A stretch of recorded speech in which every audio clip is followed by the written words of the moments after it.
Oh,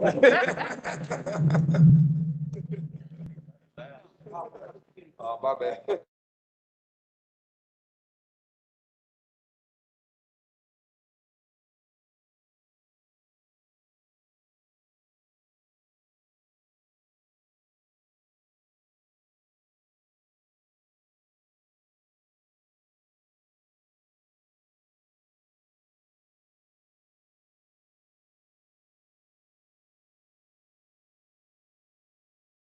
It's in a bit.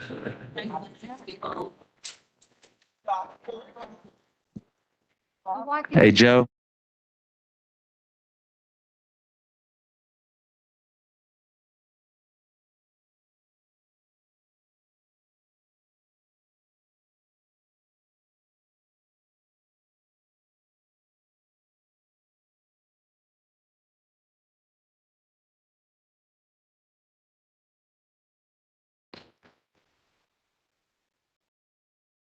Good afternoon.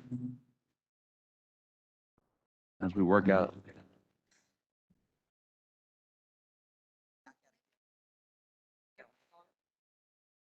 Good afternoon. Give us 1 second.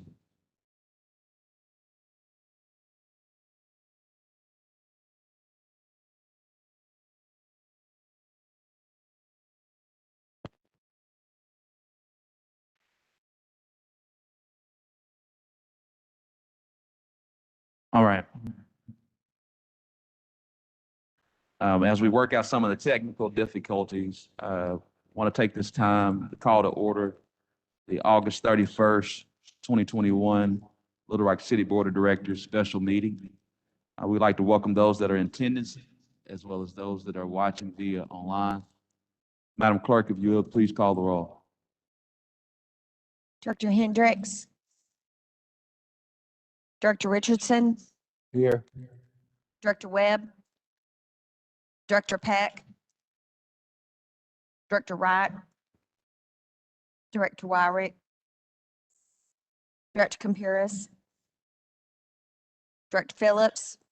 Present. Director Adcock. Vice Mayor Hines. Present.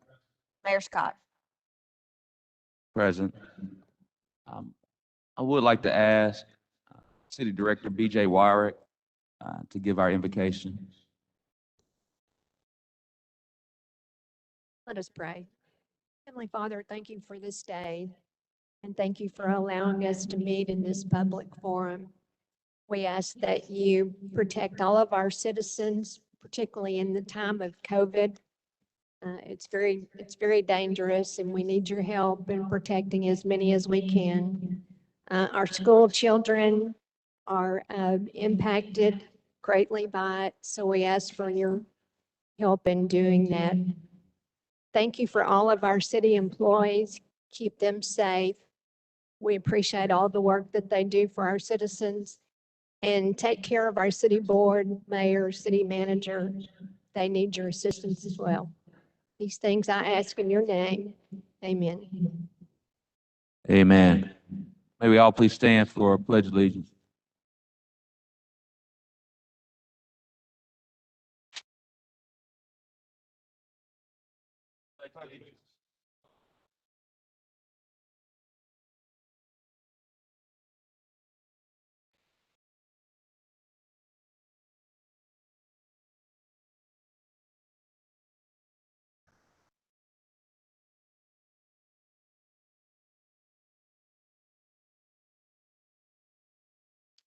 Madam Clerk, if you would, please read the resolution.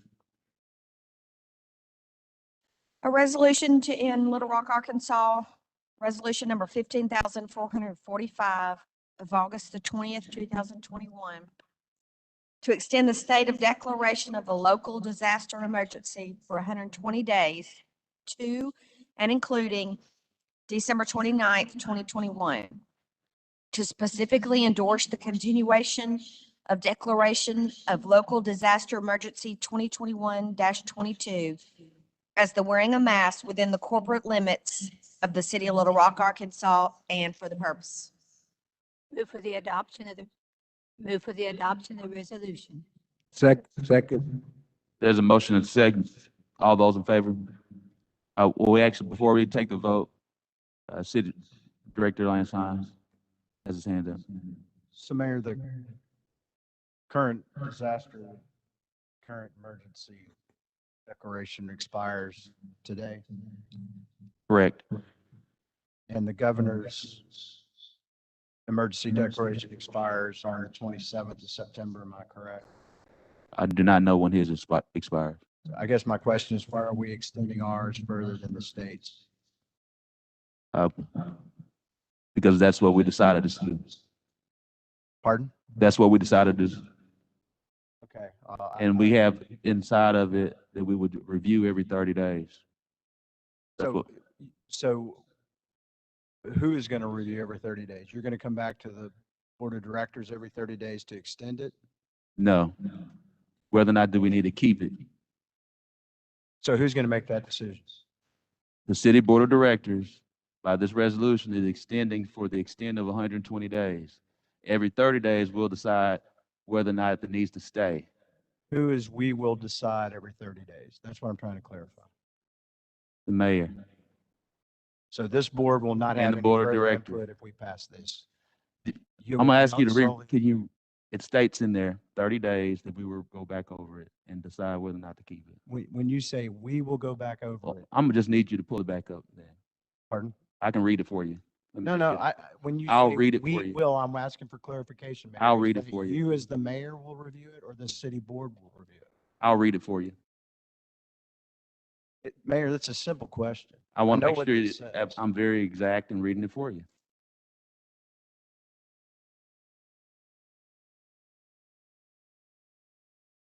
I'm sorry, we cannot hear you all down here, so please talk. We're just trying to work on the technical difficulties.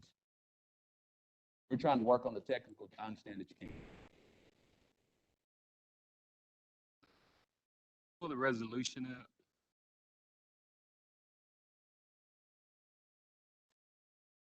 Item 1. Who does that?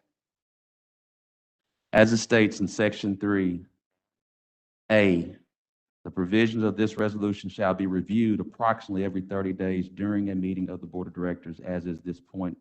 These dates are Tuesday, September the 28th, Tuesday, October the 26th, Tuesday, November the 23rd, Tuesday, December 28th.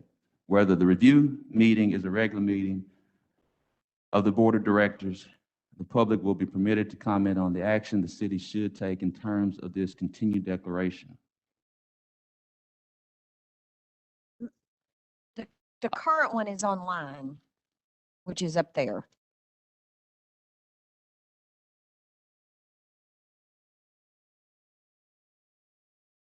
Which stated what I shared. All those in favor, please say aye. Aye.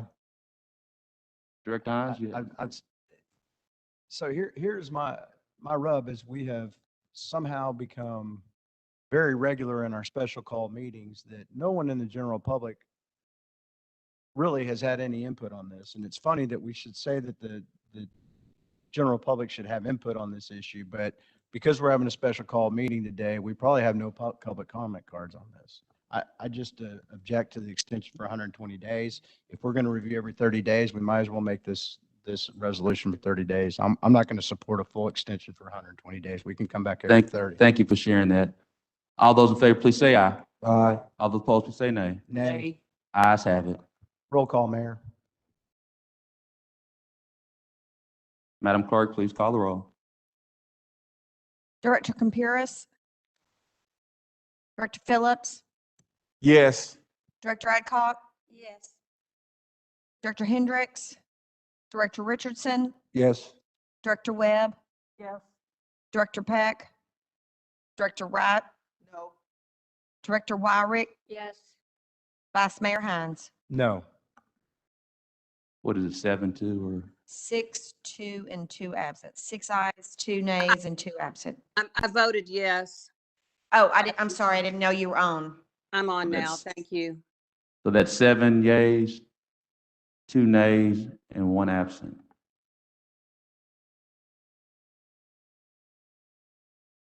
This meeting is adjourned. We'll now come into the Board of Directors agenda meeting. Before we get started, I do want to make this announcement. City Manager Moore, myself, and Mr. Matt Burks have been meeting since the very tragic Hurricane Ida that has been hitting not only Louisiana, but also Mississippi. And so we do want to make the announcement. We will be sending out a press release, but want to make sure that the Board of Directors are aware that the City of Little Rock will immediately begin offering hotel vouchers at local Little Rock hotels to residents of Louisiana and Mississippi that were impacted by Hurricane Ida. The impacted residents must provide some form of residential verification. Please contact Tracy Shine with our City of Little Rock Community Development Manager at 501-291-8570 to coordinate access to the vouchers. So we'll send out a press release immediately following this City Board of Directors meeting, but want to make sure the members of the board were aware. We'll now have our LR Cent update from the delightful, esteemed Dr. Sybil Jordan Hampton. Good afternoon.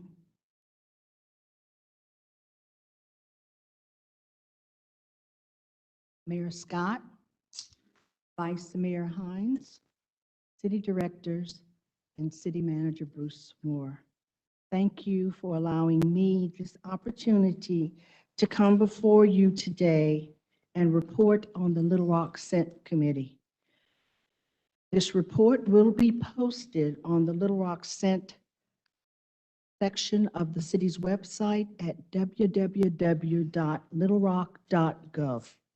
In addition, that website features all of the past updates from city departments to the LR Cent Committee. We usually come to you to report on the past year's progress. However, this year, in addition to giving you those updates, we are also highlighting the LR Cent promises kept over the past 10 years.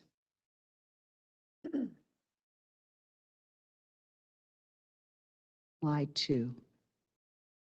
Thank you. Here we see the members of the committee. It has been my pleasure to serve with each of these members you have appointed. Please note that our Ward 1 vacancy recently arose as the member moved out of town for a new job. Also, today, Vice Chair Peter McKinney O'Connor will not be able to be with us, and so that I will be making the entire presentation. He sends his regrets. Before we move further in the report, I want to share a couple of photos from this past Saturday. It was the dedication of the newest LR Cent project, the Splash Park in Crump Park. This new park offering has become an immediate hit. The city's chief financial officer, the magnificent Sarah Linehan, keeps us updated on the city's sales tax revenue. As she has reported to you regularly, 2021 is cautiously rebounding after the pandemic effects of 2020. While there are some outliers, the overall trend shows a stronger growth. Since the LR Cent tax collection started, the city has received $472,719,554 to date. We also know that the finance staff keeps a very close eye on revenues as well as expenditures. Ms. Linehan is working with the department directors to ensure that all projects are on schedule to be completed. We will start with a focus on public safety. As you know, the city purchased the McFadden Building at 615 West Markham to be used for a new police department headquarters. Interior demolition has taken place and work is underway, putting up the sheetrock and undertaking other construction tasks. 57 police recruits have graduated over the past 2 years. Recruit class number 99 started 2 weeks ago and will graduate in February 2022. The LRPD is currently conducting the recruiting and testing for class 100. As a reminder, the 12th Street Station opened in September 2014 and the Pankey Center opened in November 2016. These were both in fulfillment of LR Cent promises. Fire Station 24 opened in February 2020. Several of you on the city board attended that event. Located at 8801 Stagecoach Road, it serves a portion of Southwest Little Rock. Station 24 was the second fire station to be built by LR Cent funds. In December 2012, Fire Station 23 opened at 4500 Rawling Road. 50 firefighter recruits have graduated over the past 2 years. Continuing with public safety, on July 16th, 8 trainees for 911 communications completed their training and started work the very next day. As we move into Public Works, this photo shows a recent Public Works project. The Geyer Springs Railroad Overpass was dedicated in December 2020. Not only is it an impressive-looking structure, but it also plays an important role in connecting parts of Southwest Little Rock with the rest of the city without having to wait for a long time as many trains go through. Public Works. The sidewalks crew has completed 254,596 square feet of new sidewalks since July 2012. An additional 227,629 square feet of sidewalks has been built by contractors. That is over 18.2 miles of sidewalks. In the 10 years of street resurfacing throughout the city, the total amount of area resurfaced is 360,992 linear feet. That equals to 68.4 miles. If you will remember, the Public Works projects were divided into 3 phases, 2013 to 2015.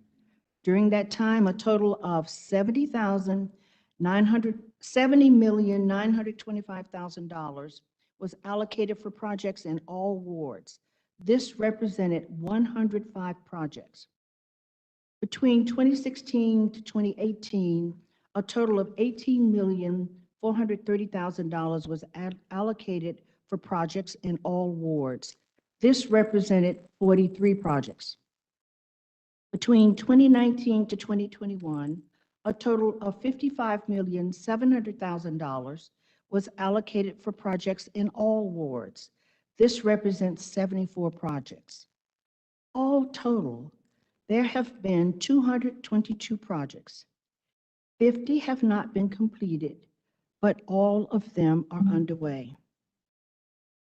Looking at the same information by ward, here is the total budgeted expenditures for street, drainage, reconstruction, and traffic signalization per ward.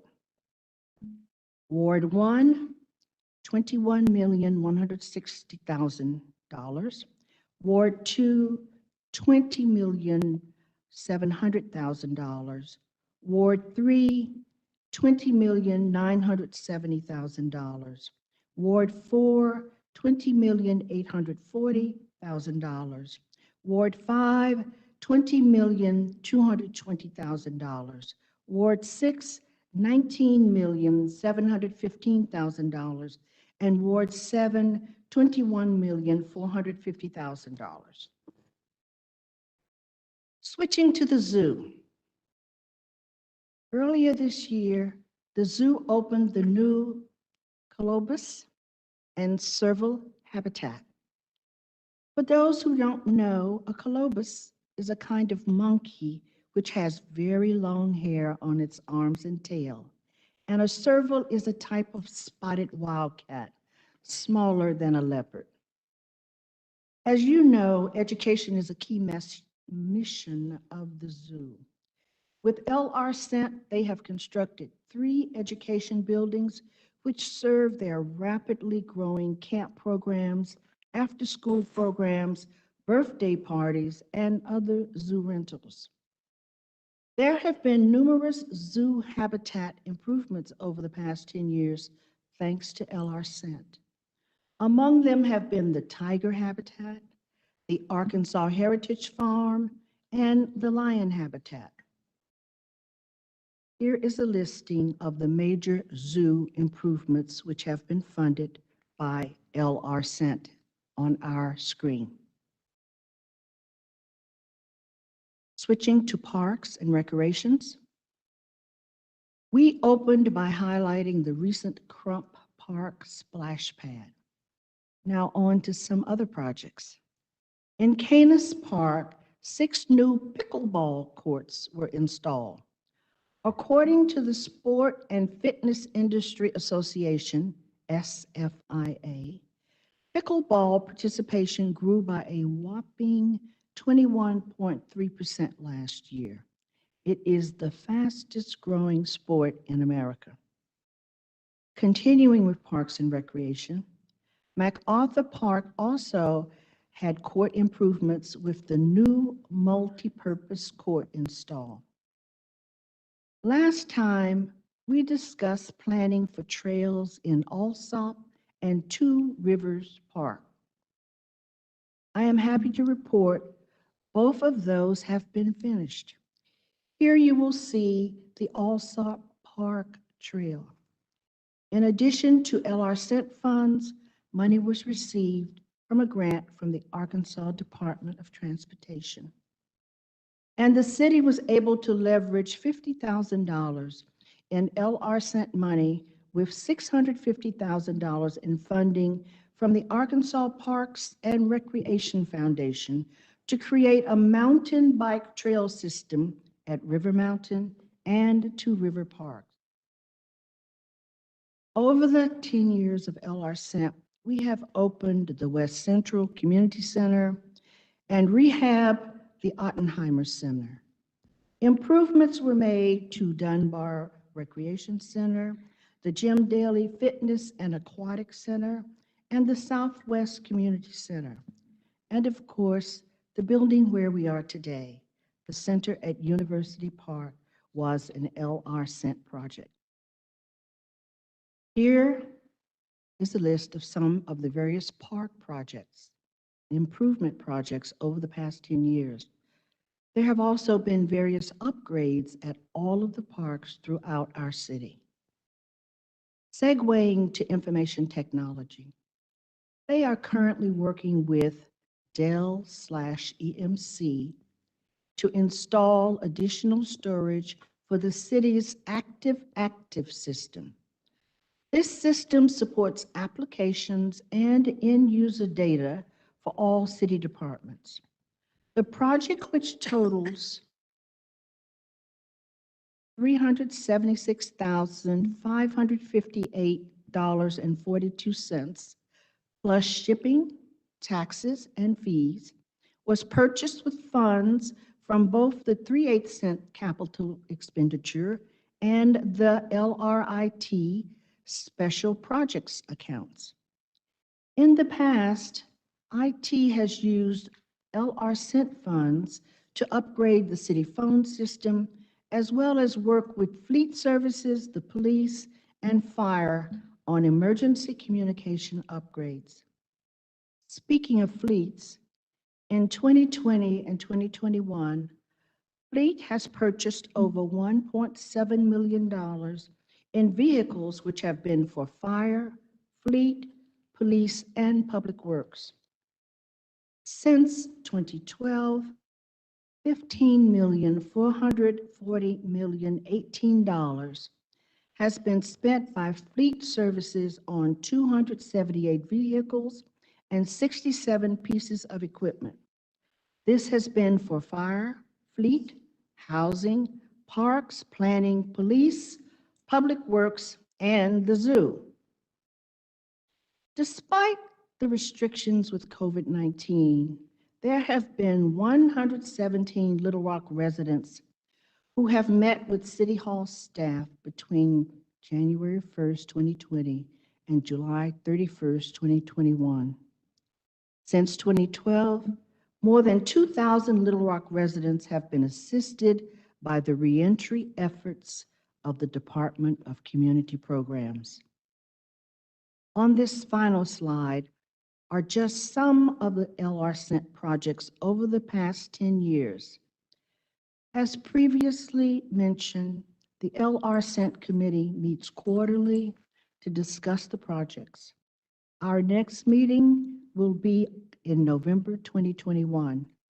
The date has not yet been finalized due to uncertainty as to whether we will be meeting virtually or in person.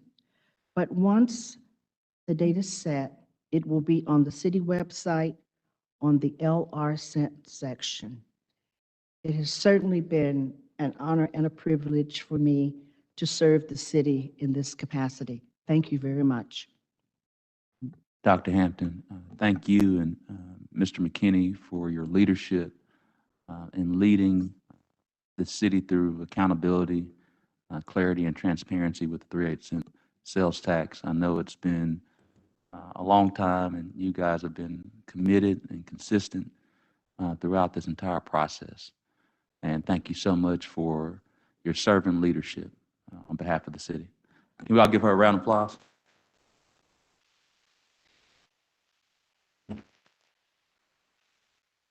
And if there are no questions, I'll take my seat. Thank you so much. Thank you.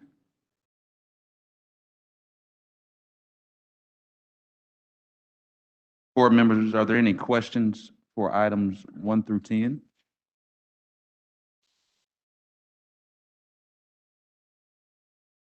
There was one item there, dealing with, I'm trying to find exactly where it is, dealing with Bruce's rehabilitation work, extending the contracted work for the Hinton Center, and it said information forthcoming. And I didn't receive that information before I got here. And I don't know if we're just adding on to what we've already committed to, or does that mean we're doing additional work? Or if this is part of the work that we've already contracted out or committed to provide funding for? We did get the final draft from the city attorney's office, so it is posted on number 8. We were just confirming the amount, but it's completed now. And it's that amount is what we've committed to, the work to do upgrades at that building. Is that correct? Or are we adding additional work, or this is not additional funding? This is an amount that we've already committed to funding for rehabbing this structure. And I'm sorry, we are having some technical issues because I couldn't understand the question. This amount is what we've already committed to doing rehabbing. So this is not any additional work beyond what we had committed to funding when we first entered contracting with them. Correct. Okay, thank you. And that you said that information is on the website now? Correct. Okay, thank you.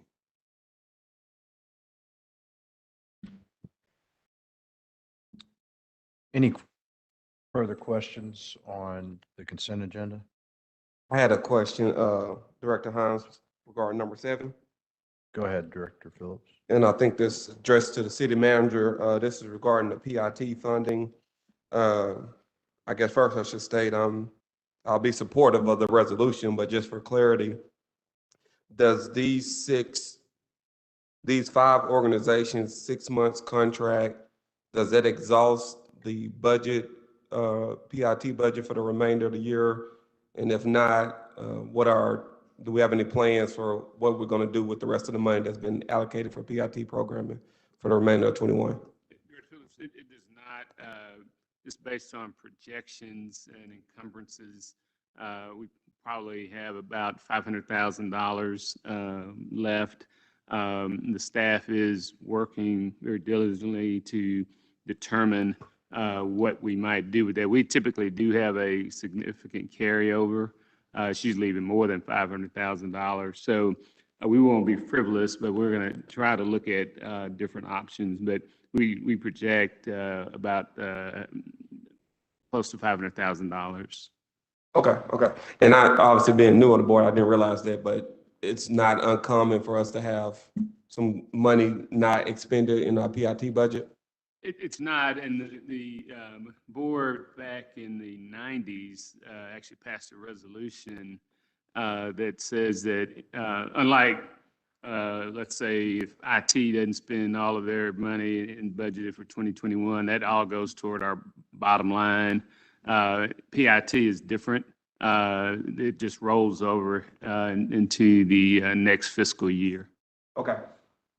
Thank you, City Manager. That's all I have, Director Hines and Mayor.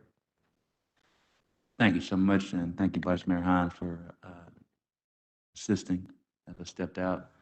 Director Computers. Thank you.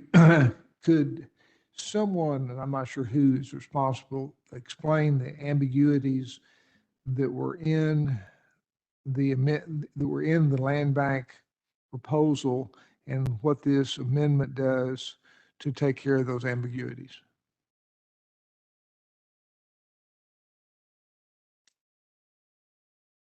Director Howard. Then we'll come to Director Richardson. Before we come to you, it's Director Adcock that will come to you after that. Thank you, sir.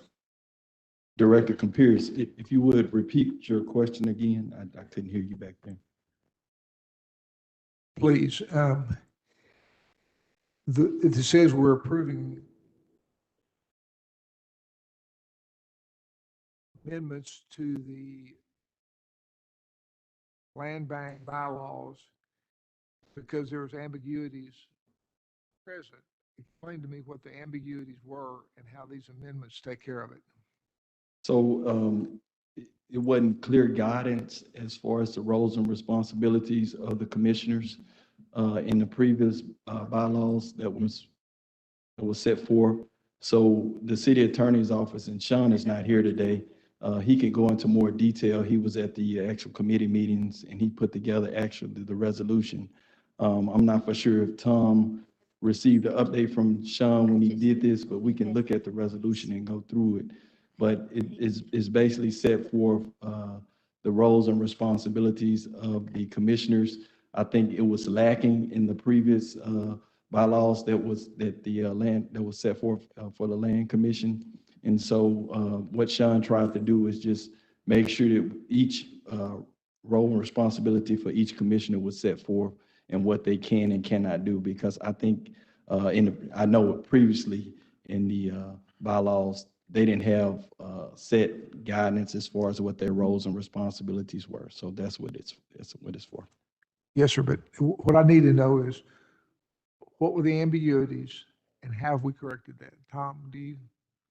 I mean, Director Computers, I generally knew what they were and thought I understood all of them when I spoke with Sean about this. There were some questions about what makes up a standing committee. Can they have subcommittees? Can they form their own committees? How do they deal with purchases? What is the land development plan and such? If I may, let me have Mr. Overton send out a black-lined copy to the board. that's fine. Let's just, I mean, I think we had a problem last time with this about what they wanted to do and that we couldn't overturn them. And basically, I look upon this as the same thing as the planning commission. You know, the planning commission brings us back recommendations and then we rule on those recommendations. So I want to know what the ambiguities were and how, what we're doing, because my thought is that we're the ultimate decider of issues here, whether it's the planning commission or the land bank commission or anything else.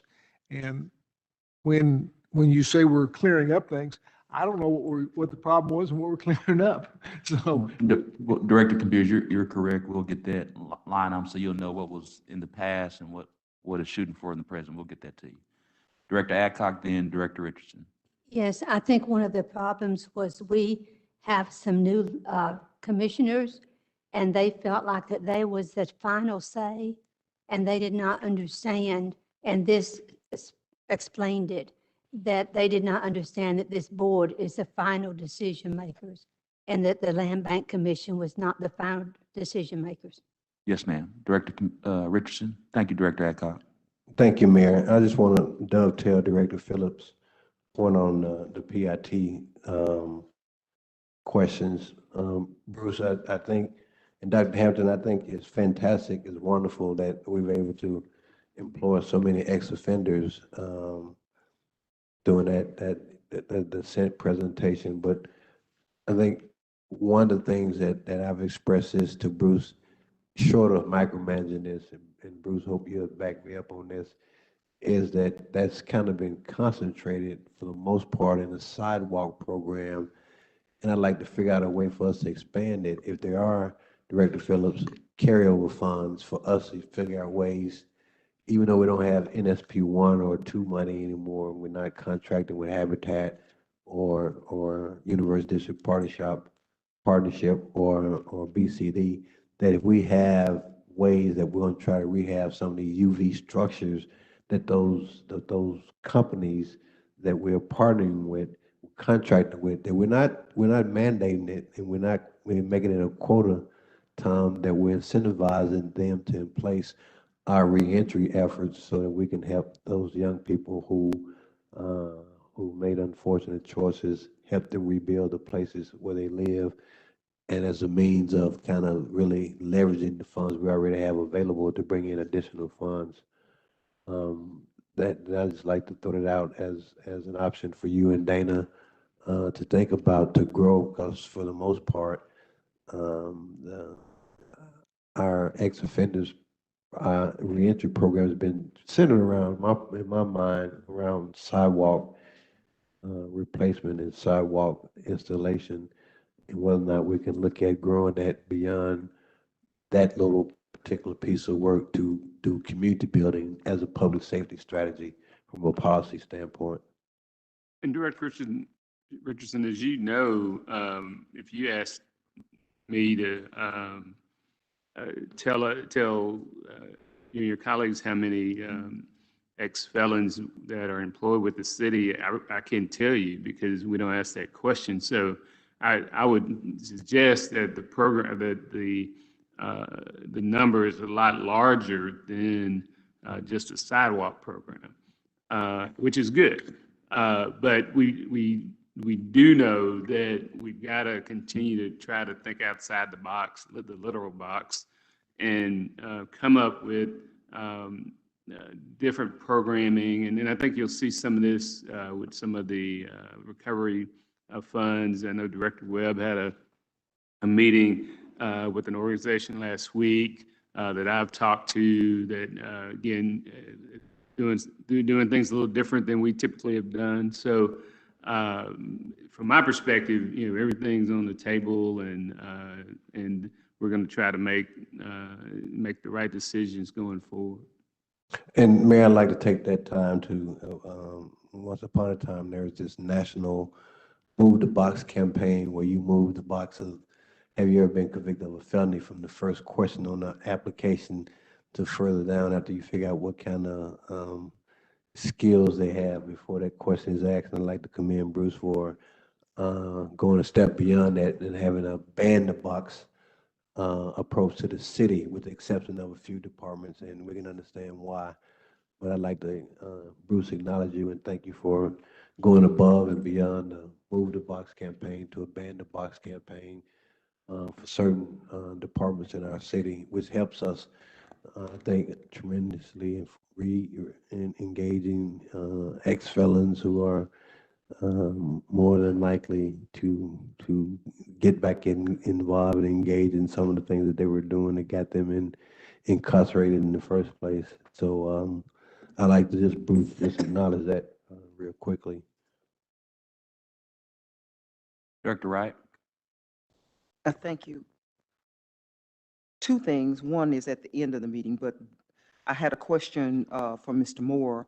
Isn't the well, do we still have the right of way through?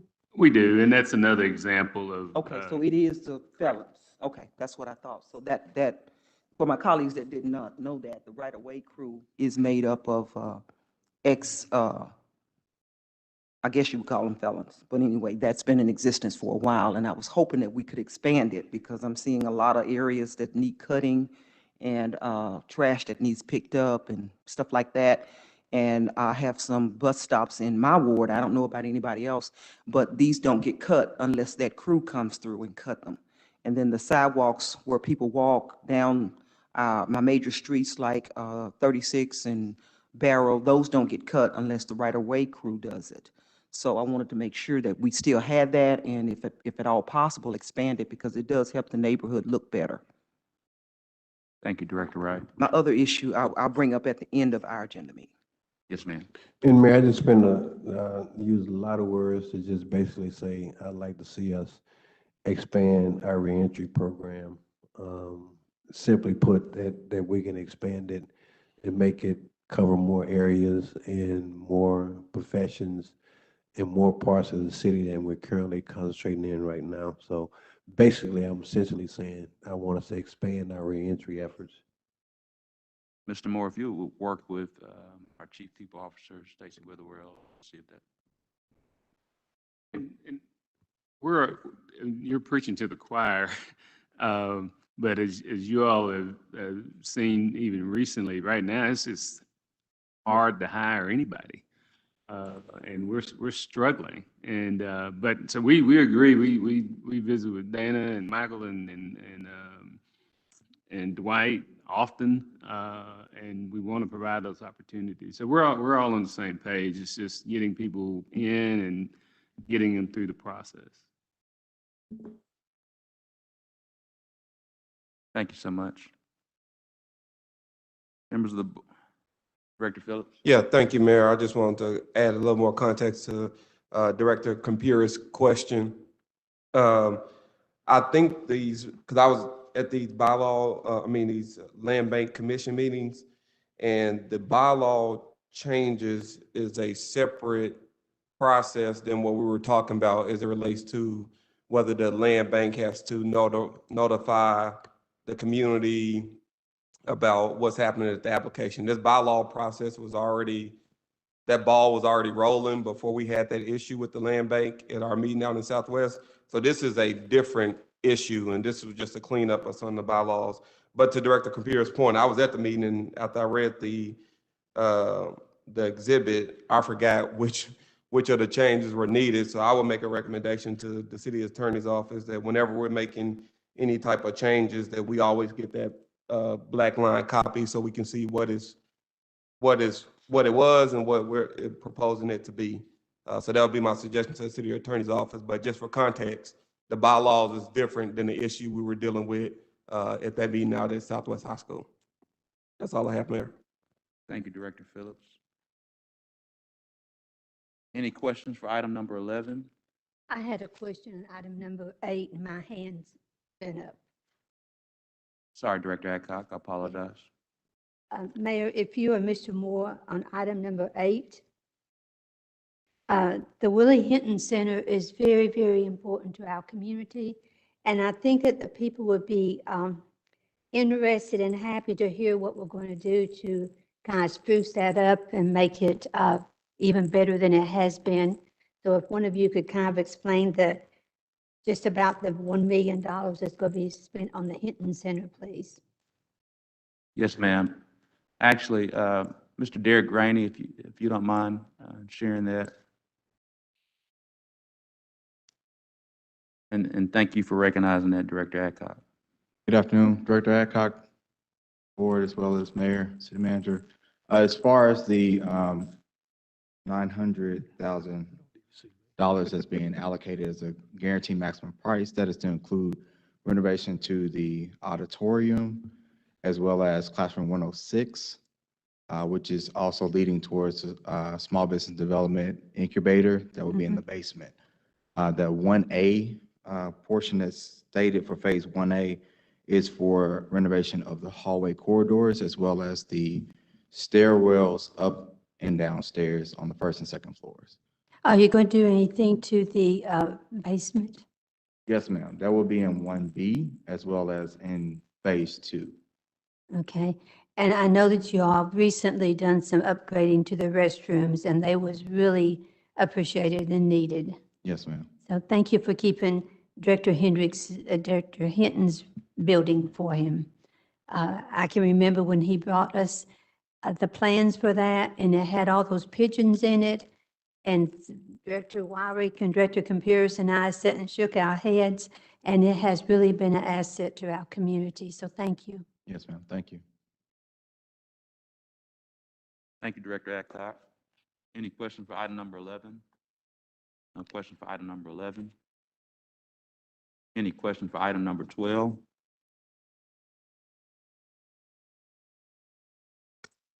Any question for item number 12? We will have executive session. Oh, Director Wyrick. It's not on item 12. It's a separate question. All right, well, we have now concluded the agenda meeting with those items. The agenda meeting's now been concluded. We'll take your question, Director Wyrick. Thank you, Mayor. I sound like a broken record, but I'm going to keep trying. The Pecan Lake Improvement District Board expansion has still not come before us. And I feel like my credibility is at stake here because I've told them that it's coming, it's coming, it's coming. And it's been several months. And we really need this expansion in order to move forward with some work at Pecan Lake. So I know this is on Mr. Carpenter's list to dos, but I'd rather have it sooner than later. Already later than sooner, but sooner than later. Mr. Carpenter, could you provide an update? The short update is that one of the essential parts for them to do what they're attempting to do under the statute, I can't hear anything. Sorry. one of the essential things that have to be done under the statute to accomplish what the members are trying to do was not done. They got a hold of Mr. King to help get that done. That was sent. Unfortunately, I was in trial when that was sent. And until this week, it's sort of been in trial pretty much continuously.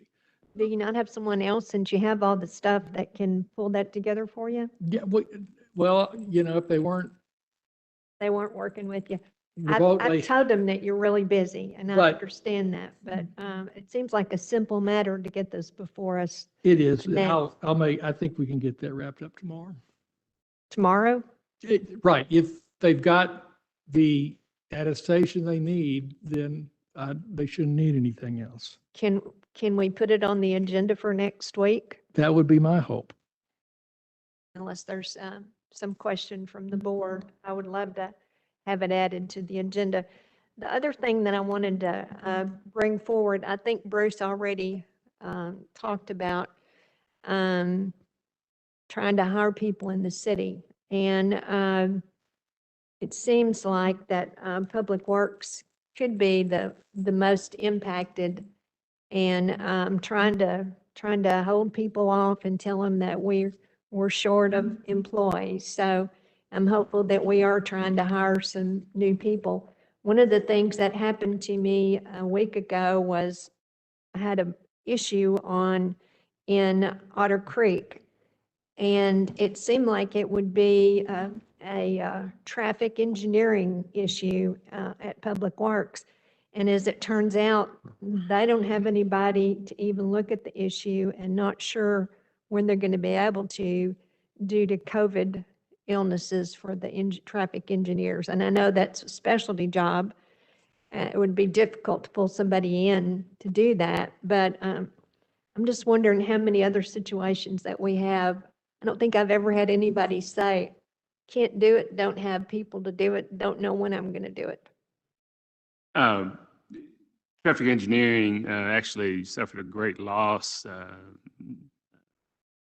week before last. They actually had someone that passed, a longtime city employee.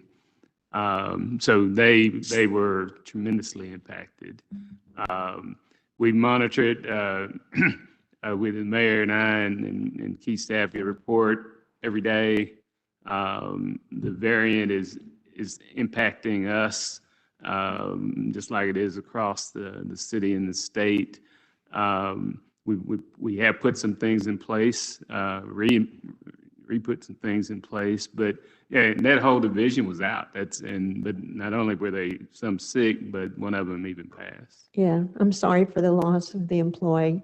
I knew that they were in a situation there, but I called Major Allen to ask if he could possibly help with the situation, and I haven't heard back from him. So we're just, things pop up, and it's just really foreign to have to tell somebody, I don't know, we don't have any people. I don't know when they're coming, that kind of thing. So I just thought if anybody else is looking for responses from that work group, then they've got an issue. So I just thought I would bring that up. Appreciate it, Bruce. Thank you. And also, Director Ward, a bit of good news in regards to Public Works. And I believe we have now in the queue 6 CDL drivers, which has a lot to do with a number of different things. Good deal. We made some strategic decisions to become, historically, the city hadn't been as competitive. The market's been changing. It's hard to get a CDL driver in both private and public sectors. And so we made some strategic decisions. We've now got 6 CDL drivers in the queue. And so as long as they get through background, I think we'll have them on the road soon. Okay. My mother always says that if you say something bad about somebody, you ought to say something good. So there's a lot of things that they do respond to, and it's right on time, right on target. But that was a little bit different circumstance that I brought up. Yes, Thank you. ma'am. Thank you so much. Director Wright, and then we have Director Adcock. Is your hand up, or is it left up from other? Yes, my little hand went away. So it is back up. Thank you. Director Wright. Thank you. Mr. Moore, I had requested a report on the land acquisition of the car wash next door to the West Central Community Center. When will that be available? And I asked for a timeline as to the purchase. I should have that soon. Okay. And also, I would like a report on the mobile health unit that was offered to the Ward 6 community. Sure. There was a meeting with the CEO just a few days ago. I think it was over a week ago. We presented the plans and the site, and I got an update today that we have not heard back from him, but we did have that meeting, and it seemed like the site was going to work. Okay, so I'll reach back out to him and see where we are with that. Now, the other issue I wanted to bring forward, Mayor, is a follow-up to a July 16th memo that I received from the city manager in regards to the Capitol Hill Boulevard. I gave each of my colleagues a packet, and Mr. Carpenter, I don't know if you got one, but in here they have a number of pictures, some of them showing temporary license plates on this particular vehicle. And one of their questions, and mine as well, is this: if I hit somebody's car and I leave the scene and someone can identify my car and provide that information to LRPD, would not LRPD follow up with that vehicle identification to determine if that vehicle was involved in that particular incident? And if so, cite that individual for the violation? Is that not what would happen in that situation? Mr. Carpenter, I'm talking to you. Director Wright, I know that there has been a hit and run division over at the police department and that we have prosecuted people for leaving the scene of an accident, which is an offense under state law, and they have tracked down the individuals. I don't know that they're not doing that, but And I'm not saying they're not doing that. I suppose that as a scenario regarding the vehicles that's doing these burnouts and the donuts and all that, we've got video, we've got pictures of the vehicle. All of that is in the packet. I wanted to show my colleagues what our constituents that live in the Capitol Hill Estates, what they're dealing with. I don't know if they have that video that they could show what they're experiencing there. I think it was about a 2-minute video, and I was able to pull it up. But they don't understand why, with all of the evidence that we have, contact cannot be made with the owner of this vehicle to let them know whether they're driving the vehicle or not, that this vehicle has been observed engaging in activity that's disturbing the peace, and basically we feel that it's illegal. And if it's not illegal, I need to know what violation it would be. But that's the concern, and that's the question. And I told him I would pose that question. I don't know if you got a packet. I had all the emails. I mean, I'm getting inundated with this, and I shared with them that my hands are pretty much tied. I can't write tickets. I can't stand in front of their intersection and make this stop. If I could, I would. But they're very, very, very frustrated, and I understand their frustration. I'm frustrated. But we need to do something about this. And Mayor Scott and I talked earlier, and I'm hopefully we can move forward with perhaps the speed humps or a determination of what else can be done. I thought a roundabout, and I was going to make a request, Mayor, that if it's determined that the speed humps will not work, if we could use some of the American Rescue Plan funds to put in that roundabout. This neighborhood is getting hammered with this, and it's not like we don't know who's doing it. We don't know what vehicle is doing it. And to me, if my vehicle is engaged in an illegal activity and I'm the owner of that vehicle, the police would contact me and say, your vehicle has been observed engaging in illegal activity. And if cite me for my vehicle being engaged in this. I mean, these are the questions I'm getting from my constituents. I don't have the answer, so I'm asking you as our legal advisor, what is the solution here? What can LRPD do with regards to the vehicles that are engaged in this? I first off, I do not have any input into how manpower at the police department is being Understand done. that? Me either. If you've got information that helps you identify the driver, then you should be able to do some sort of follow-up with that. I will be meeting with my traffic court staff on Thursday, and so this will be one of the topics of our discussion.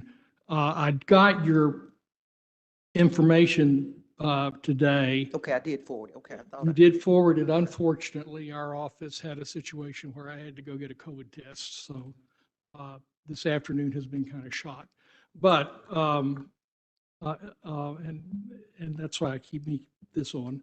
But we'll find out what's happening in that terms. One thing I do know that there was a virtual just shutdown of the traffic court during the last year, and it's just now kind of revving back up. Well, I understand that, but my understanding, to my knowledge, there has been no citations regarding this particular vehicle and this individual. And I believe Assistant Chief Haskins spoke to us during one of our meetings, I think at Philander Smith when we were meeting there. And she said that due to the blackout of the windows, they couldn't tell who was driving the car. They don't have a visual. They just know that these temporary plates are there. And then I looked back through my emails here, and I just found this July 16th memo from the city manager that said even the license plates were coming back, identifying a different car. So, I mean, these are temporary plates. How long can, and how often can you get a temporary license plate extended? And I know that's a state deal, but is there not a complaint or something that we can lodge with the Department of Revenue that issues these temporary plates? Or who issues temporary plates? I don't know any of that. Anytime that we're able to actually stop a driver and cite them if the license plate they have is fictitious or it is out of date, then we also cite them with that. The judges have been very consistent in terms of finding these people guilty and fining them, and we notify the motor vehicle department, and there are other types of losses that you can have, including your privilege to drive. In terms of the tinting being too dark and us not being able to identify the driver, I think with the exception of parking tickets, where it goes with the car, all of our traffic offenses go to the driver of the car. And if we can't identify the driver somehow, then there really isn't a way we can just prosecute the car. A few years ago, the legislature was given an opportunity to approve what are known as stoplight cameras because they supposedly were great revenue producers, where if your car ran a stoplight, it would get its picture taken and the owner of the car would be sent a notice and they had to pay a fine, which is done pretty much throughout the country. But in Arkansas, the legislature put into effect a requirement that regardless of where the picture was taken, that an officer had to be on the scene to have witnessed it at the time it happened. So that type of approach to traffic acts statutes has really cut down on some of our I'm familiar abilities. with that statute when we discussed trying to do that, but this, we have video of this car. You've got video of the car, but you don't have video of the driver. Okay, if I own a car that's involved in an illegal activity or that's anything, then can we not make contact with the owner of that car, whether he was driving it or not, to say that your car was observed engaging in this activity? This is what my constituents Right, are and asking. if we've got the proof of that, I don't know any reason why we can't. I will tell you, though, that the moment that we hear that wasn't my car, and when you've got license plates changing either because they're stolen or fictitious or otherwise, you really don't have any way to prove is it really the same car or not, just from a photograph. I'm not trying to make an excuse. I'm just telling you that before the police go out and say your car did X, we really need to know that it's your car. It's similar to your car. It looks like your car. So we think got a it's your picture car. of the car at the apartment complex where they live. And even if this plate changes, the police can do nothing about this car being observed doing these illegal activities. No, that's not what I'm saying. And That's, I mean, that's what I'm hearing, but okay, what I I'm wanted saying to is spread that you've it got out the so that picture of they the understand car. it. I haven't been able to watch the video. If it can be established that the car and the video are the same, then I think something can be done. But I can't say that tonight because I haven't looked at it. I understand that. But I wanted everybody to hear what I've heard before, because we've had this discussion before. This is a long running issue. And hopefully, Mayor, we can get the speed humps in there, because the only thing is a traffic deterrent, because apparently LRPD's hands are tied too, from what I'm hearing from the city attorney. We'll follow up on the speed hump. I appreciate it. I had, Yes, ma'am. they're watching this, We'll and I make su- wanted to make sure that they know that I have done everything that I can do. And Director Wright has done everything she could do. We know there's some state complexities, and we'll follow up on the. Thank you, I appreciate it. I don't mean to waste the board's time, but these people It's are valuable. very upset. It's Look at valuable. the 9 pages of emails. That's what we're here for. It's valuable time, so thank you so much. Director Adcock. Yes. I have had a couple people talk to me about a new discipline policy that the city has. And they felt like since it was a policy that it came before this board. I do not recall us adopting any discipline policy. Mayor, do you know anything about a discipline policy that has just been reacted or renewed or changed? There has not been any new discipline policy in recent. I believe there were some things that were changed in January. I can get that detail to you, but it was more from a human resource standpoint. And it had something to do, if my memory is correct, to the usage of racial slurs. I'm sorry, I didn't hear that last part. The usage of racial slurs. Okay. So So there is a discipline policy for staff? Is it for it's for staff. Yes, ma'am. staff? Yes, ma'am. Okay. Could we have a copy of it, please? Yes, ma'am. I'll make sure it gets emailed tomorrow. I just don't, I think it happened sometime earlier this year. I'm not for certain, but it was a HR policy. Okay, We'll get that to you. thank you. Thank you. All right. Seeing no other questions, again, we got a lot of good things on the agenda from an economic development standpoint and also housing and a number of different great things that are going on. So just want to appreciate each member of the board for their servant leadership. Meeting's adjourned.